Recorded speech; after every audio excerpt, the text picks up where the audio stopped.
ॐ नमो भगवते वासुदेवाय। अथ अष्टमोऽध्यायः।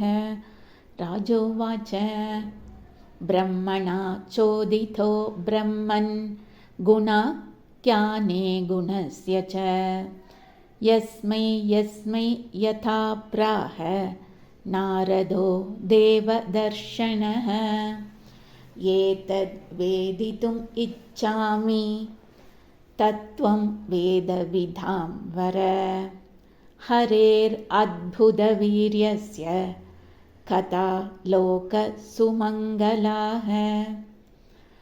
कथयस्व महाभाग यताहम् अखिलात्मनि कृष्णे निवेश्य निस्सङ्गं मनस्त्यक्ष्ये कळेवरम्।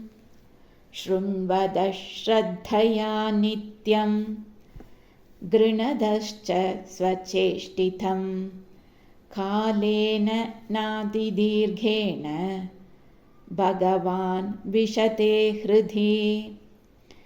प्रविष्टकर्णरन्ध्रेण स्वानां भावसरोरुहं दुनोति शमलं कृष्णः सलिलस्य यथा शरत्। दौतात्मा पुरुषः कृष्णपादमूलं न मुञ्जति मुक्तसर्वपरिक्लेशः पान्धस्वशरणं यथा।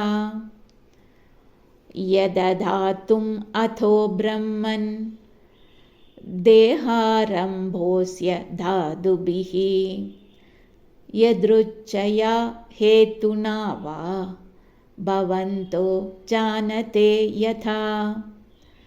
आसीद्यद् उदरात् पद्मं लोकसन्तानलक्षणं यावान् अयं वै पुरुष इयक्तावयवै पृथक्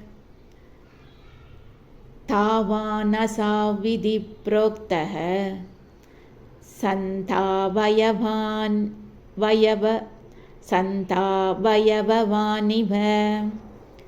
अत सृजति भूतानि भूतात्मा यद् अनुग्रहाद् ददृशे येन तद्रूपं नाभिपद्मसमुद्भवः।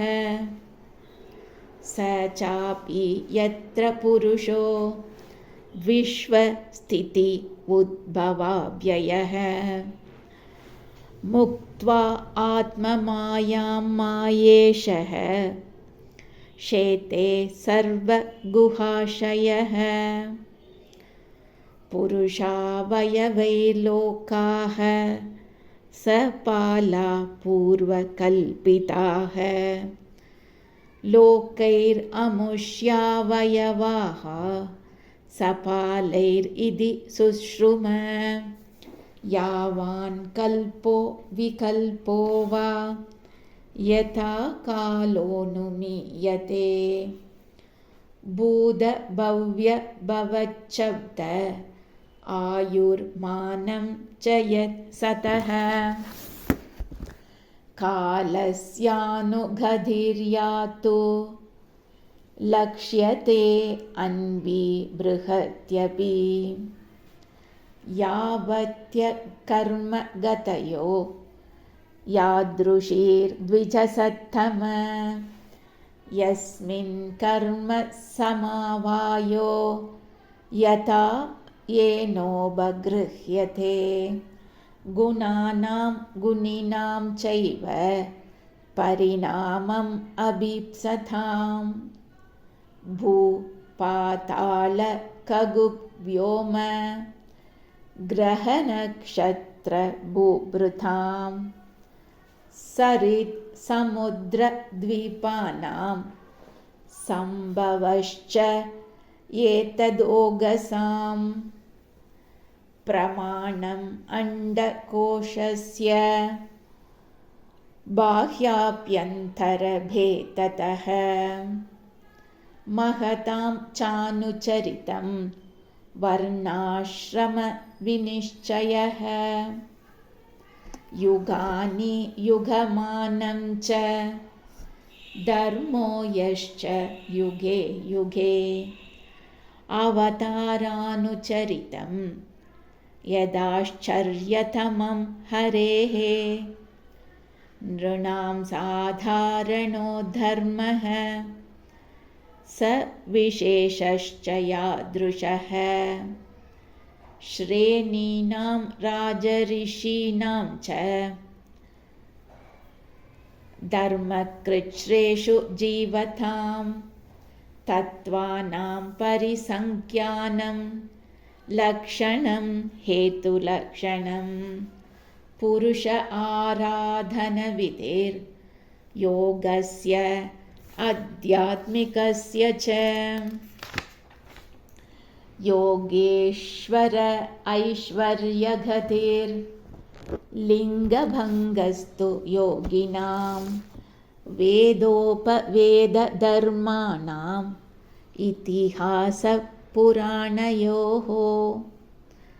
सम्प्लवः सर्वभूतानां विक्रमः प्रतिसङ्क्रमः इष्टापूर्तस्य काम्यानां त्रिवर्गस्य च यो विधिः यश्चानुशायिनां सर्गः पाखण्डस्य च सम्भवः आत्मनो बन्धमोक्षौ च व्यवस्थानं स्वरूपतः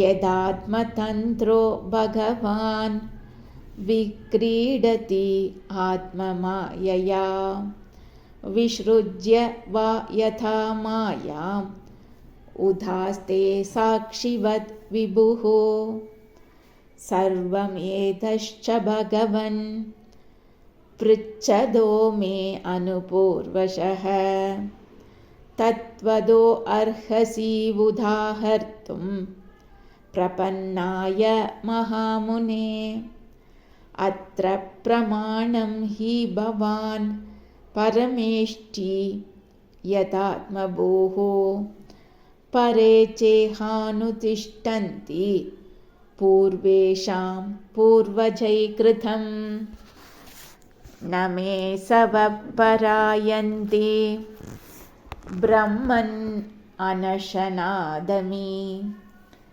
पिबदो अच्युतपीयूषम् अन्यत्र कुपिधा द्विजा सूत उवाच स उपामन्त्रितो राज्ञा कथायाम् इति सत्पतेः ब्रह्मरातो वृषं प्रीतो विष्णुरातेन संसदि प्राह भागवतं नाम पुराणं ब्रह्मसंहितं ब्रह्मणे भगवत् प्रोक्तं ब्रह्मकल्प उपागते यत् परीक्षित ऋषभः पाण्डूनाम् अनुपृच्छति आनुपूर्व्येन तत्सर्वम् आख्यातुम् उपचक्रमे श्रीहरये नमः श्रीहरये नमः श्रीहरये नमः।